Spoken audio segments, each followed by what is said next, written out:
Get ready for all the craziness of small business. It's exactly that craziness that makes it exciting and totally unbelievable. Small Business Radio is now on the air with your host, Barry Moltz. Well, thanks for joining this week's radio show. Remember, this is your final word in small business. For those keeping track, this is now show number 568. This episode is provided by Nextiva, the all-in-one communications platform for your small business. It's also sponsored by LinkedIn, the place to generate leads, drive traffic, and build your brand awareness. For a free $100 credit to launch your campaign, go to www.linkedin.com/SBR. It's also supported by eFile4Biz, the easiest way to electronically process, print, mail, and file your 1099s and W-2s for your business. Go to www.efile4biz.com. It's also sponsored by vCita. All you need to run your business in one software.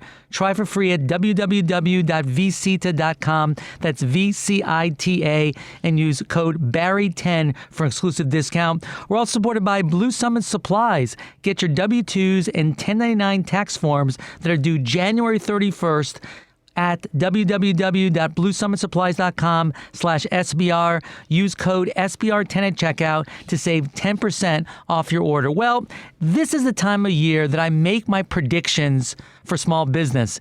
Having a good run for about 5 years in a row, I've been way off these last few years. My next guest is a person that always knows what the next trend is. Rohit Bhargava is the founder of the Non-Obvious Company and is an entertaining, original, and non-boring keynoter on innovation and trust. He previously spent 15 years in leadership roles at two renowned ad agencies, Leo Burnett and Ogilvy. Rohit is a Wall Street Journal best-selling author of 6 books and is invited to deliver keynotes in 32 countries around the world. He's a popular adjunct professor of storytelling at Georgetown University. His new book out this year is called Non-Obvious Megatrends. Rohit, welcome back to the show. Thank you. It's always awesome to talk to you. It's been 3.5 years. I looked it up. I know. I can't believe it. I missed a lot of trends. So every year you publish a book. Well, the last 9 years you published a book on non-obvious trends. But this year you say this is non-obvious megatrends and that this is going to be the last one. Why are you stopping after it's selling so much?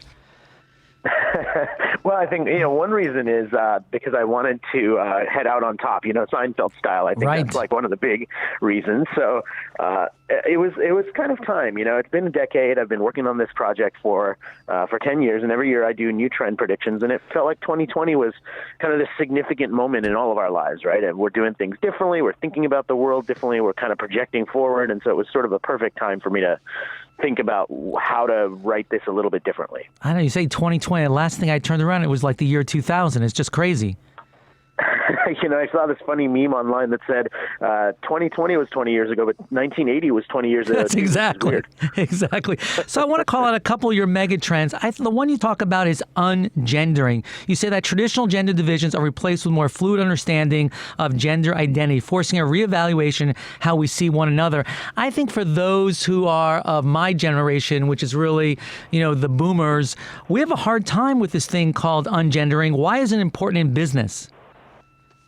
Gender used to be this pretty simple sort of answer to a question, right? It was either this or that. It was the second question or the third question we asked on a form, and it was straightforward. And now it's become kind of a statement for a lot of people.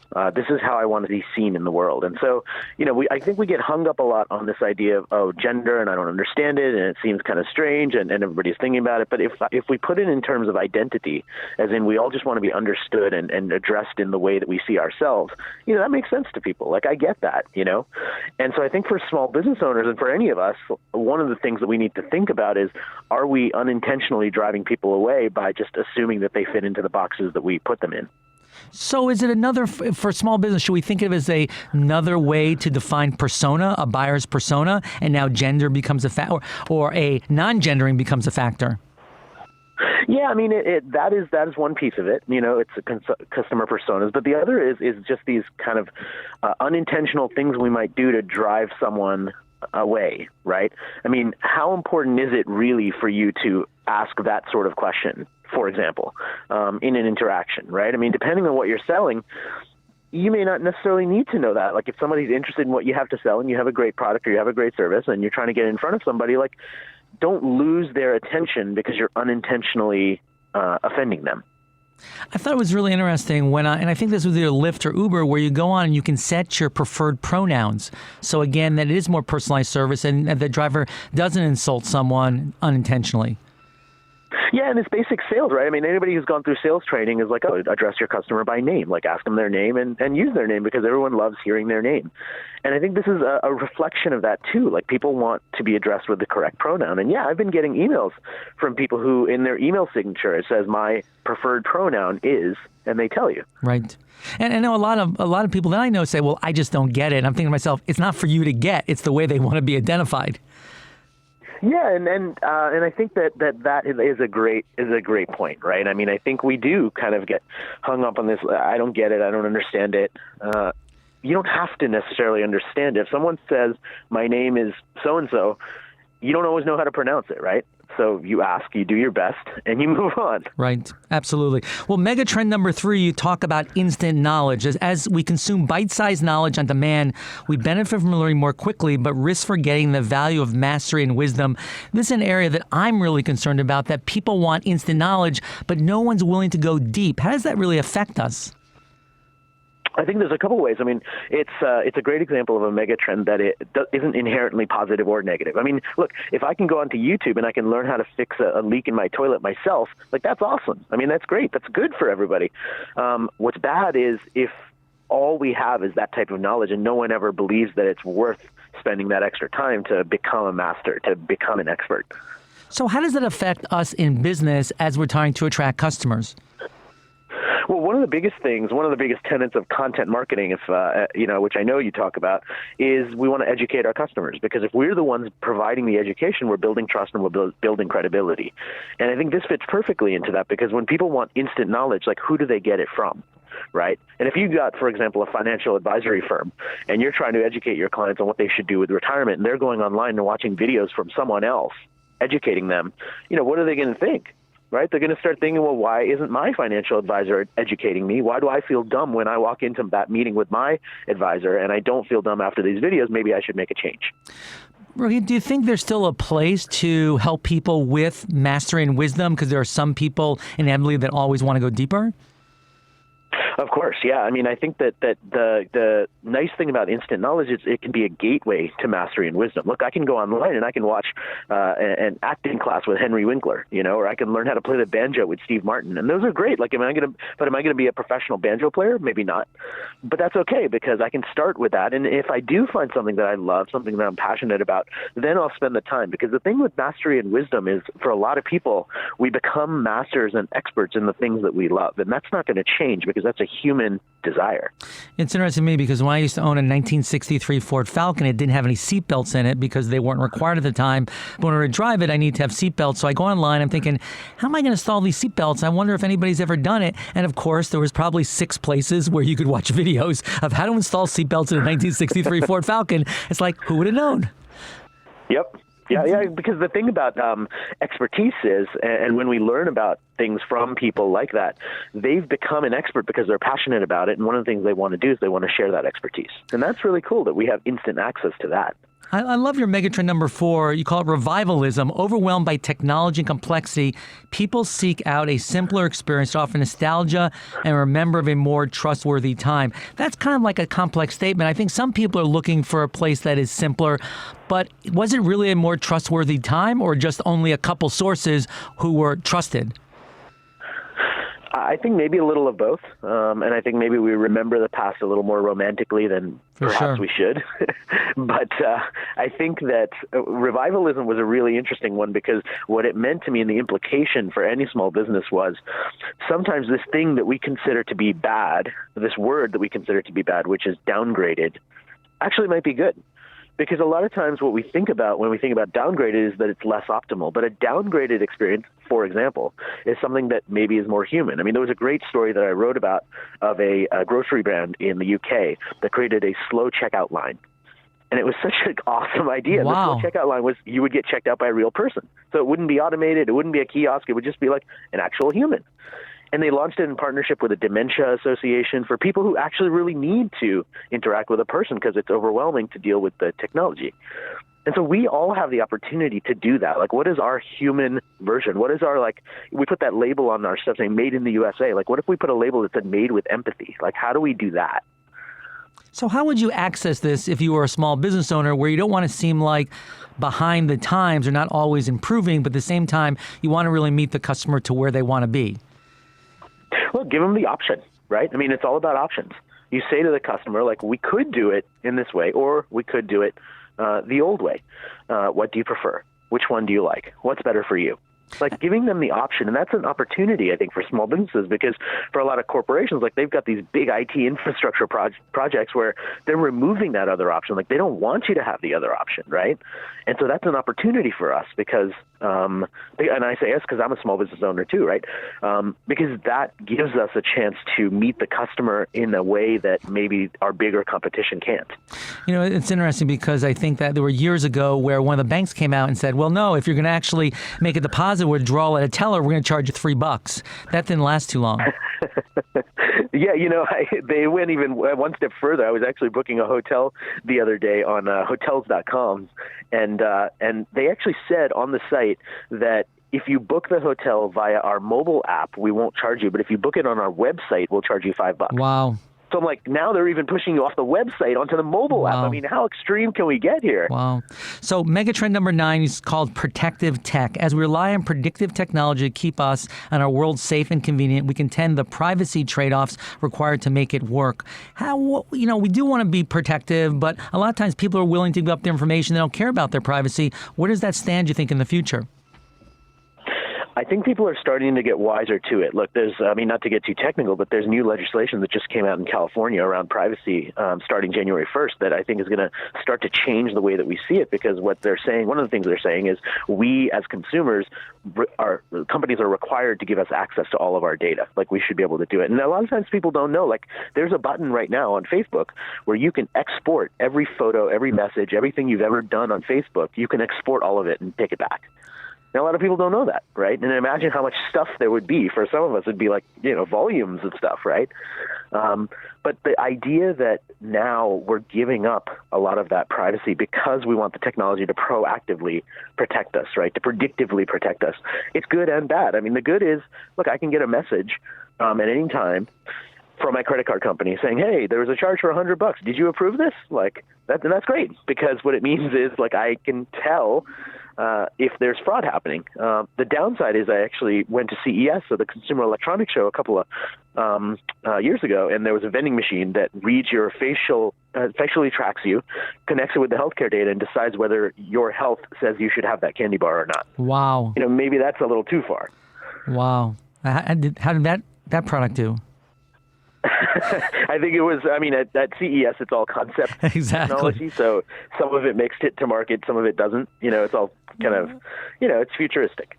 We're talking with Rohit Bhargava. He's got his new book out, the last in a series called Non-Obvious Megatrends. So over the last 10 years, what was your biggest make on a trend where, God, you were right on, you were proud of yourself? I really do think some of the gendering trends were really spot on. I think some of the ones around attention were spot on as well. I think this idea that you can really get a sense of how people's attention is shifting, and you can get an idea of what that means for capturing their attention. A lot of that has been a topic that I've written about with multiple trends. And the one from the new Megatrends book is what I called attention wealth, which is the idea that, like, now in an information economy, right, which we all know about and everybody's talked about, if we are in an information economy, then your attention and my attention is a form of wealth. And how we choose to spend it is going to be has going to have big implications for how we see companies succeed or not succeed. I totally agree. All right, Rohit, so what was one of the biggest misses? Early on in the trend reports, and I've been doing this for 10 years, so I learned some things along the way, but early on, I think I out-clevered myself a little bit. And so what I would do is I would sometimes come up with a trend name that I thought was amazing, and then I'd go and retroactively try and find examples of it. So there was one that I called pointillist filmmaking, which I thought was so clever because it was, pointillism, like the form of painting, where you have all these dots that make up a painting. And people were doing these super short films, like 2-second films, 3-second films, Reels, there was Vine videos with 6 seconds, and like all this stuff on social media. And I was like, oh, this is the future of media. Like there was even a watch company that did like a 3-second film festival. So you submit your video of 3 seconds. And I thought that was going to be huge. And so I found all these examples, and it looked great. And then eventually people figured out that, watching 23-second videos back to back is kind of not fun. So what is the difference, Rohit, between what is the difference between a fad and a trend? The biggest difference between a fad and a trend is that a fad typically relates to a product or a single concept or a single company or a single platform, whereas a trend to me describes a behavior. It describes a way of thinking. It describes how our mindsets are shifting. So the last question I wanted to ask you, Rohit, is what's your objective with coming out of all these books about trends? What do you hope the reader actually gets out of it? The biggest thing I hope people get out of not only this book, but the whole platform is that we live in a world where it's more important than ever to be a non-obvious thinker, to think for yourself. And really what I try and teach people is take it back. Like, don't just believe the first thing you read. Don't be narrow-minded. Like, open your mind to things that you may not otherwise read. Like, read stuff you don't agree with. Like, be that sort of person that we need in this world, which is not that person that has tunnel vision, right? That person who can actually interact with someone who doesn't think the same way they do without assuming that they must be an idiot. Like, we need more people like that. And I will tell you that's a hard challenge in this world to read stuff you don't agree with. Rohit, thank you so much. Where can people get a copy of your new book about megatrends? Megatrends, non-obvious megatrends.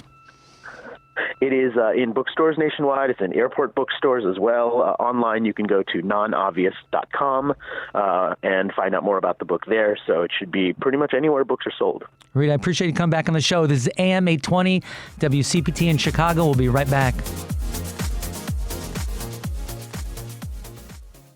I know a lot of small business owners are confused about where to advertise online and how to actually get results. You got to be diligent because you can lose a lot of money fast if you don't choose the right platform and the right audience. The question I always get is, should I advertise on a search engine like Google or a social media platform like LinkedIn, Facebook, or Twitter? For small business owners, LinkedIn is the place to drive brand awareness, generate leads, and build long-term, purposeful relationships that result in boosting their business. This is because effective search engine advertising should target audiences, not keywords. LinkedIn's network has more than 575 members, and their advertising gives you the ability to effectively target the right message to the right people while they're working. It has the marketing tools to help you target your customers with precision, down to their job title, company name, and industry. In fact, 4 out of 5 customers who are on LinkedIn are decision makers at their company, so you're building relationships with the people that really matter. This will result in higher quality leads and more website traffic. So to redeem a $100 free LinkedIn ad credit and launch your first campaign, please use this website for listeners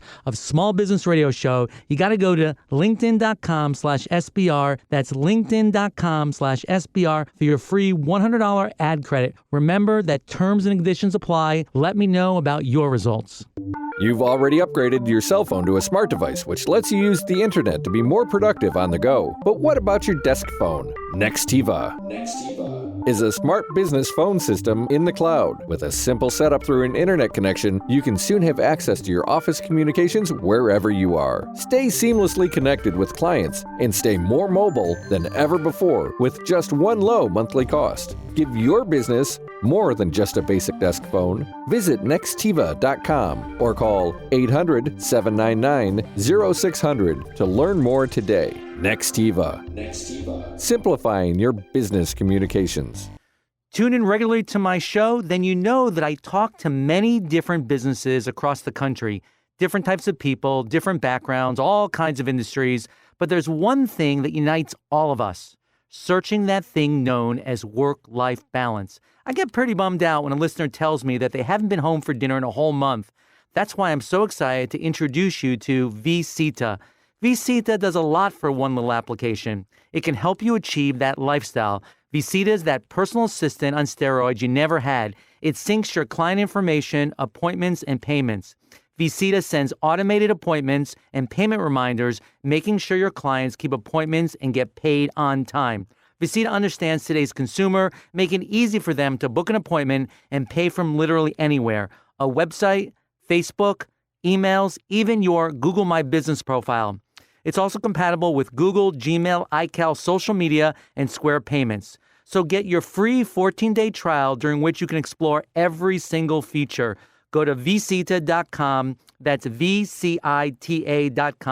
No credit card required, no strings attached, no brainer. And when you're ready to buy, use promo code Barry10 to get 10% off. Stick around to get your small business unstuck. More of Small Business Radio with Barry Moltz, now on WCPT 820, Chicago's Progressive Talk. Most small business owners start running the financial and operations side of the business using QuickBooks. While this isn't a bad place to start, they make up for what QuickBooks doesn't do by start using other applications for other functions. This ends up being a total mess because they kind of keep track of their money and their inventory, and they don't have reports that really accurately tell them what is going on across the entire organization. Here to help is Shiva, who's the head of Finance and Operations Suite at Zoho. He's passionate about building software that solves business problems. Shiva, welcome to the show. Thanks, Barry. Thanks for having me on the show. Why does having inventory add such a complexity to running a small business? I'm sure you'll agree with me that running a small business, it's a challenge by itself. And now add inventory to that, the challenge just increases. When we actually look at it from the inventory angle, there are three specific areas which brings in the challenges. One is on the sales side, then you have the purchase related challenges, and then you have the software related challenges.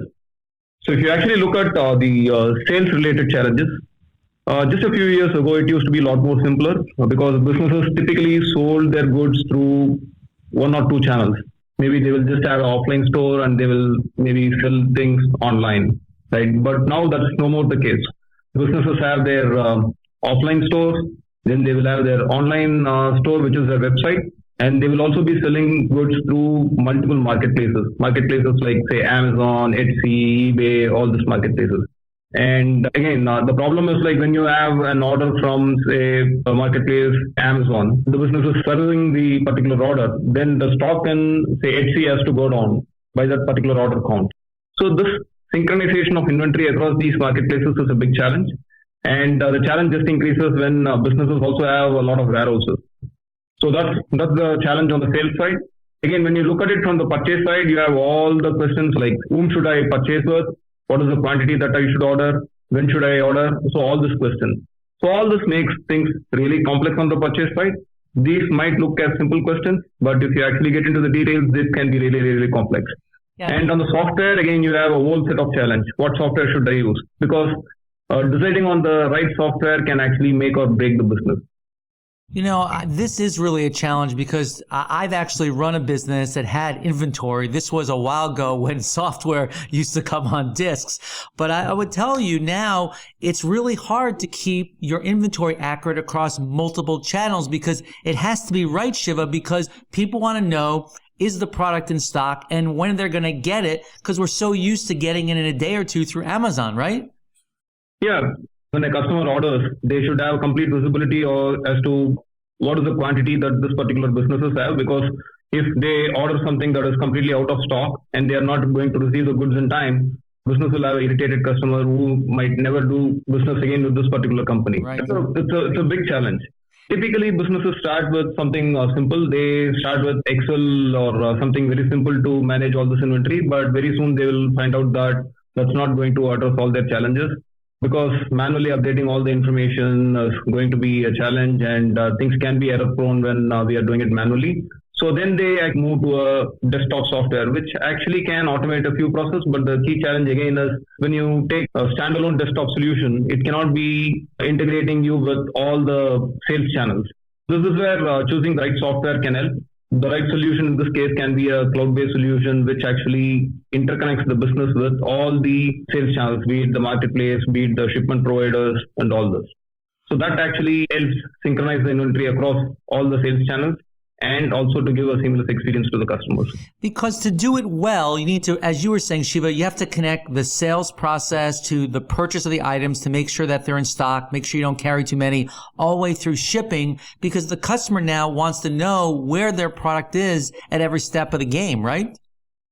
Yeah. So the inventory software should help in all the aspects, be it on the sales side, be it tracking things on the shipment side.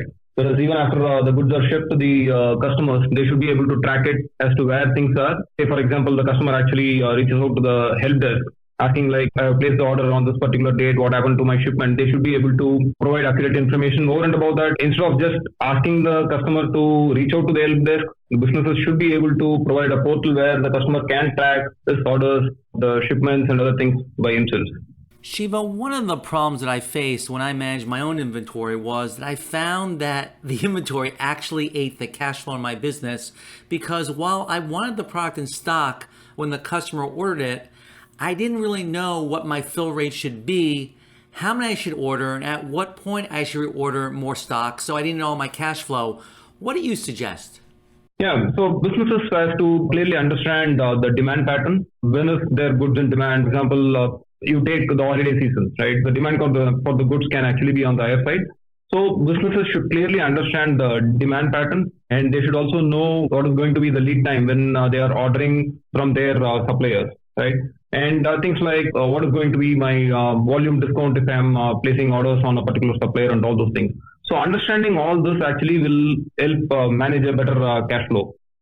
And based on the type of the businesses can also do some interesting things. Like say, for example, if the business owner thinks that it is right for his business to do a drop shipment, then it's not necessary for them to actually buy goods in advance and carry the inventory. They can just order things at the time and make sure that the supplier ships the goods to the customer based on the orders. So this actually helps managing optimal inventory and make sure that the cash is not unnecessarily locked and the cash flow is always better.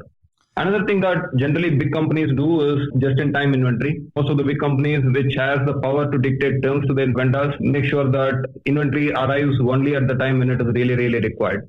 But small businesses will not have the power to do so. So one thing that they can think about is back ordering. That is, again, they will have to do a lot of math behind this because this actually can go out of control. So if the business thinks they are good enough to do back ordering, that is when they actually receive an order, they can do a back ordering and then based on that do the fulfillment for the particular order. So things like this can help. So a lot of planning is required, and this is where using the right software can make or break things. I think there really is a lot of planning, and you got to have the data, because it's great to be able to back order if you don't have the inventory in stock, but you don't really know what your fill rate should be. You don't really know how long the customer will really wait for the product, or if the product is out of stock, if they'll even continue with their order. So you've got to really understand the data and the history, right? Yeah, so that's why I'm saying they should have absolute control over things. That is, they should have clear visibility, because without clear visibility, betting on things like back ordering can really backfire. So they should have complete visibility and control. Only then they can actually go for this. And to have complete visibility and control, it is important that they use right software. So Shiva, some small business owners are afraid to drop ship to their customers because they don't want to share the customer information with their supplier. Should that be a concern? It really depends on the business and the kind of relationship that you have with your vendors. So yeah, if the relationship with the vendor who is going to directly ship to the customers is not that great, then yes, business should be wary about it. They should be careful, and they should not be supplying the customer information to the business. So it all depends. Like the most important thing is the trust that they have with their vendors. Right, exactly. And another thing that small business owners do, which is really a problem, is, when you're a consumer, you have your smartphone and there's different tasks you have to do. So as they say, there's an app for that. But what happens is small business owners actually start doing the same thing in their companies, and they start adding different applications to do different processes. In other words, one for sales, one for inventory, one for shipping, one for CRM. Why is this a problem, Shiva? See, when you have multiple systems, the data gets duplicated across the system. Say, for example, when you are getting an order from your customer, your order management system will have that order, and then you will have to import this information into the other systems so that all the systems are in sync. This actually could be a very big challenge.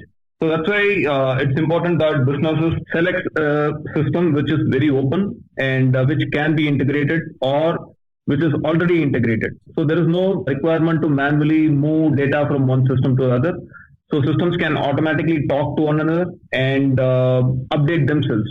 Doing anything manual is always error prone, and connected systems actually helps avoid all that. We are living in a connected world, and today, if you actually look at it, most of the software comes up with open APIs and other forms of connecting to one another, and most of the software do integrate out of the box. So it is very important to choose the right system which actually are well integrated and avoid a lot of manual work. And that's really, in my mind, it's because when the customer calls you, they really see themselves as one customer, and you want to know them all the way from how they order, their order, all the way through inventory and all the way through shipping. You don't want to have to look for them in different systems, because then, as you said, it's just a duplication of data, and you really can't get an analysis across the entire organization. Exactly. See, if you actually look at finance or the inventory, they are actually the backbone. So you can have multiple front-end systems. You can have your online stores, you can have your shipment systems, all this.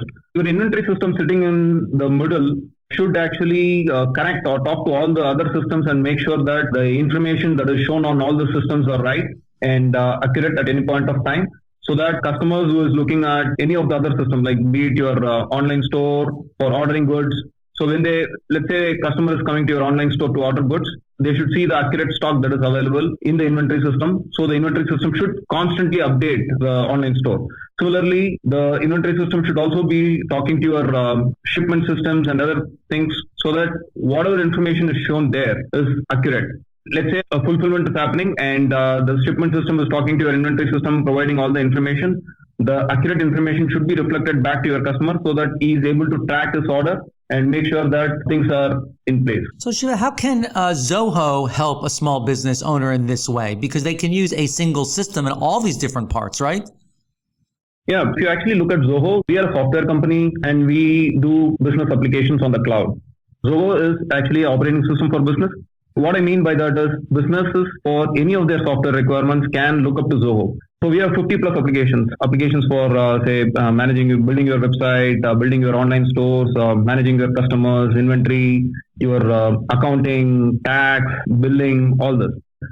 And the best part is all these systems are interconnected. So the customer need not invest on any other additional effort for integrating any of these systems. So these are integrated out of the box. With the help of this, businesses will be able to give a seamless experience to their customers. So what does it cost for a small business owner to get started in this and really to have a complete solution to run their business? So we actually sell products in three different ways. So we sell the individual products. Like say, for example, if a customer wants just the inventory system, they can actually go and purchase the inventory system as a standalone. Then we also sell bundles where we have a set of integrated tools. We have bundles for sales and marketing, which include all the products that we do for helping the business do on their sales and marketing front. Then we have the finance and operations bundle where we actually have products for say billing, accounting, inventory management, travel and expense management, all this. So we sell products individually. We also sell products in bundle. We also have Zoho One, so which is actually a combination of all this. So all the 50 different products. If you are talking about the pricing for Zoho One, it is about approximately about $35 per employee per month. And I can't emphasize enough that when you have a small business, especially at the beginning, that you really do get the right cloud infrastructure in place, because if you don't have the right tools, you can't create the right processes, and soon you're going to outgrow whatever tool you have. So Shiva, I appreciate you being on the show. Where can people learn more about Zoho for manage their inventory needs? You can actually go to zoho.com/inventory, where we have complete information about the inventory products. So all the information regarding the products, the pricing, everything is available on the website. Shiva, thanks again for joining us. This is AM 820 WCPT in Chicago. We'll be right back. There's an important step when it comes to tax season that every small business owner dreads. It's organizing and sending those W-2s to your employees and 1099s to all your independent contractors if you paid them over $600 in the past year. But now there's an easier way to file and deliver those 1099s and W-2s by January 31st, 2020. Introducing eFileForBiz.com, an all-inclusive print, mail, and e-file service for every small business owner. This tool allows you to easily import data from Excel, QuickBooks, and Xero. It's faster to process than ordering paper forms from the IRS and having to fill them out and mail them. eFile for Biz requires no software to be installed. Let eFileForBiz.com process, print, and mail 1099s and W-2s for you. Try it free at www.efileforbiz.com. Are you stuck? Is this the year you finally grow your business and make more money? During Barry's many years of running his own company, he had to deal with the challenges of a business that just wasn't going anywhere. It was a painful realization. His business had flatlined, and he had no idea how to breathe more life into it. It was especially difficult for Barry, since his customers were not getting the service he was so passionate about delivering. Second, he wasn't making any money. Finally, his business was sucking the life out of him. Do any of these sound familiar? Your sales won't budge in spite of your best efforts. You have few new leads for customers coming in, and existing customers are fading away. You're burned out and completely exhausted. It's no longer fun, and your family suffers as well. If you're one of the millions of small business owners facing these problems every year, Barry has the answer. Check out barrymoltz.com/unstuck to subscribe to his 6-part video series. That's Barry Moltz, MOLTZ.com/unstuck. Yes, tax season is here, and Blue Summit Supplies wants to make filing your 1099s and W-2s quicker, cheaper, and easier than ever. Reduce the stress of tax season by stocking up on IRS-compliant tax form kits for 1099s, W-2s, plus learn how you can save time, money by filing your 2019 taxes online using a simple, safe, and secure electronic filing system. Learn more at bluesummitsupplies.com/SBR.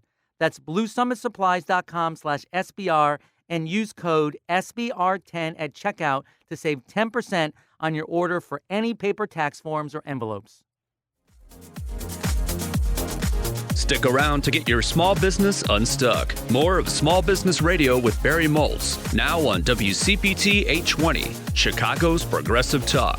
First impressions are so important in small business these days since customers are making decisions in seconds, and that impression could be the difference between the start of a loyal customer or absolutely nothing at all. Here to help with how to form the best first impression that produce lasting loyalty is Molly Moore, who's the CMO of Ruby Receptionist. Molly, welcome to the show. We're here remote at the Global Conference in B2SMB. Welcome to Chicago. Thank you. Super happy to be here. So tell us a little about the origin story of Ruby Receptionist. Good question. Great. Thank you. So Jill Nelson is our founder, and she started the business over 16 years ago, and she was actually a receptionist at one point in her career, and she really felt like she could do a better job on behalf of small businesses in answering phones and kind of managing that first impression. And so she was really focused on, from a business perspective, the mission is around, in this technology-driven world, how do you really make meaningful connections? And that's particularly important for small business customers. So 16 years in business, we now have over 10,000 customers. We have 4 locations. We also earlier this year bought an online chat company. So the same kind of thing of answering phones and being that first personal connection, we can now be that connection online for prospects as well. I love the idea that Jill was a receptionist first because people sometimes say that's not an important job, but for me, it's the most important job, or one of the most important jobs, because first impressions, when you walk in the door as a customer, how you're greeted is critical, and how you're greeted online by calling someone or someone's website, that's going to make or break the relationship right there. Absolutely. We all know that people buy from other people, right? So if you send somebody to a phone tree, for example, or if you're using a bot, that's just not a personal experience. And we really feel like with small businesses, business is extremely personal, and we want to provide that level of personalization that is really missing in many instances in this world. I always think that large corporations, every single day when they go in the office, they should have to go through their phone tree and get hung up a couple times. They'll realize the frustration that some of us have to go through, especially for public utilities or state and government organizations, because let's face it, they really don't care. Right. Because you got to really get to them. So what problem are you really trying to solve at Ruby Receptionist for small business owners? It's twofold, and of course there's a lot of other things on top of it, but the two main things, number one, we are helping small business customers grow, so we're really focused on capturing leads for our customers, and again, we really do that from providing that great first impression, and then number two is just this concept of lasting loyalty, so having that great customer experience each and every time your customers are calling or are online, that brings lasting business, and that again goes back to really growing your business, because we, as a small businesses typically are focused very much on word of mouth, and word of mouth is very important, and your whole brand as a small business, is directly tied to every experience and every touch point. So what do you find that people really want when they first approach a company? Tell me more what you're saying. Well, do they want to be answered by a person? Does it need to be friendly? Does it need to be personal? Does it need to address their needs? They just want someone to listen? Yes, all of those things should have That's you what answer I want. for me, right? Exactly, absolutely. So, they want to get their questions answered immediately. That's really what they want at the end of the day. So, whether it's question about when you're open, or question about when you could schedule a service, for example. Questions about where you're located. One of the things we do from 16 years answering over 40 million phone calls, we have actually built our own. That's a lot of phone calls. That's a lot of phone calls. We have actually built and homegrown our own platform, and so very specifically we know how to answer phone calls in a personalized way, and so that gives us a way. That those years of experience allows us to really provide that great level of service. So when you say answer the phone in a very personalized way, can you give us an example? Absolutely. So it was funny. So I went and did a job shadow the other day with the receptionist. By the way, it's literally the hardest job in the world. Absolutely. They're taking upwards of 200 plus phone calls a day, and multiple different types of organizations. So our platform allows us to see who's calling. Typically we have FAQs, so we can answer 10 or so questions for a business. We can get them to who they need to be gotten to. We have a weather app. We found that people always want to talk about the weather, and so they can say, we can see, like, if someone's calling from Chicago, which this is a great example. It was beautiful yesterday, it's raining today, so someone says, can you believe this weather? And that receptionist can say, yeah, 80 degrees yesterday, 60 degrees and raining today, I can't believe it. So people are trying to find some common ground. They're trying to make some kind of connection at first on the phone. How is the best way to do that online, either through, we see all these chat bots kind of pop up, and how does that work best there? Yeah, it's just extremely similar. Again, it's just around being able to answer questions, get them to who they need to be gotten to. And as our customers, they love it because we're really able to help them, both from a chat and a receptionist perspective, to prioritize their day. So meaning I've got, I'm a lawyer, and I've been wanting to talk to this specific customer, put that call through, but otherwise I'm really busy today and I don't want to talk to anybody else, or only put my wife or my husband through. Those kinds of things we can do from a very personal way. Do you find that people would rather, a new prospect or customer would rather phone, or they'd rather chat? What are you finding in your studies? It's both, and it's also kind of age dependent, as you might imagine. So definitely the younger generation, they don't want to talk to people in many cases. They just, again, they've got... We love mankind, it's just the people we don't like. Right, exactly. That's so true. But yeah, they just want their quick question answered very quickly and get to what they need. So how does online chat work for small businesses? Because I find a lot of times I wait for a very, very long time to get to somebody, or it's not always available. What do those products do? How do they physically work? It's very simple. You just put a little bit of code on your website, and so you have people up and running in a day. The hardest part is, and it's not that hard, but the hardest part is deciding kind of, how you want things routed, what specific focus areas do you want. You can put it on some web pages and not on others. So when somebody comes on board, they have a free trial for 2 weeks, and we do kind of a calibration period to understand, how many chats is a specific customer going to be receiving, and then where is that traffic going on what pages, and then we can customize it. So if you don't want it on the careers page because you don't want us responding to a bunch of people asking about open jobs or something like that, we can get to that level of customization. And are most companies that do this chat, is it a real person, Molly, behind it, or is it just a bot that's answering these questions? A lot of times it's a bot, and that's, again, back to kind of when Jill started the company. She wanted this to be about a people-driven services business. And so again, we feel like that's critically important because we can get to answering that person's question much more quickly because we're actually live human beings. And this is not really size dependent, right? Because every company needs something like this. Everyone needs to have someone that will greet them at the door, whether the door is physical or it's on your website. Absolutely. We focus only on small businesses, but that there's a large range there, obviously. At some point it makes sense from both a chat or receptionist perspective that it could be monetarily better for you to hire an individual once you get to a certain size. But this is kind of one of those like headaches that most small business owners don't really want to think about or deal with, but it's critically important. If you think about yourself, let's say you need a new roof, right?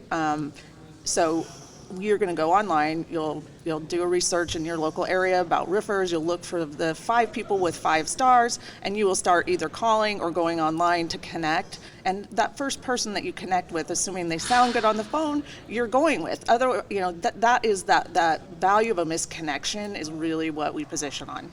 I love you say that because a lot of people call me to help them in their business, and I always say, and when I answer the phone, I talk to them for a little bit, I say, well, you're interested in working with me because no one else answered their phone, right? Right? I was the first connection you made. He goes, well, yeah, that's right. You were the first connection. And that is so important. You don't want those misconnections. Right. Misconnections, it means missed opportunities, means missed business. And then not only are you losing the value of that specific sale, you're losing the lifetime value of that customer. How many more times will you providing a service where people buy again, or are they going to give you a referral, word of mouth referral? And so, a lot of our customers talk about that value of that misconnection is much more than that just one time. It's the lifetime. And on top of it, you're giving money to your competitor, which just makes your life harder.